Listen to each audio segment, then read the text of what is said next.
नमस्कार, सुप्रभात. मी अभिलाष. आजच्या दिवसाची सुरुवात करूया TV9 मराठीच्या विश्वासार्ह बातम्यांनी. सुरुवातीला एक महत्त्वाची बातमी पाहूयात.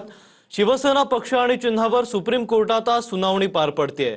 आम्हाला युक्तिवादासाठी वेळ द्या असं कपिल सिब्बल यांनी वेळ मागून विनंती केली होती. सिब्बल यांच्या विनंतीनंतर आज सुनावणीला कोर्टाने मान्यता दिली आहे. तर शिवसेना पक्ष आणि चिन्हावर सुप्रीम कोर्टात आज पुन्हा सुनावणी पार पडतेय. शिवसेना पक्ष आणि चिन्हावर सुप्रीम कोर्टात आज सुनावणी पार पडणार आहे. कपिल सिब्बल यांनी युक्तिवादासाठी आजचा वेळ मागितला होता. त्या विनंतीनंतर कोर्टाने ते मान्य केलंय.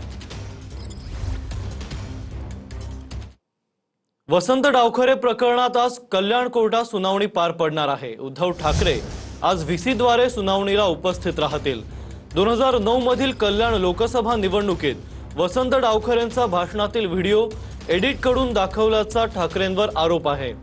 उद्धव ठाकरे, एकनाथ शिंदे, आनंद परांजपे आणि रमाकांत देवळेकर यांच्यावर वसंत डावखरे यांनी खटला दाखल केला होता.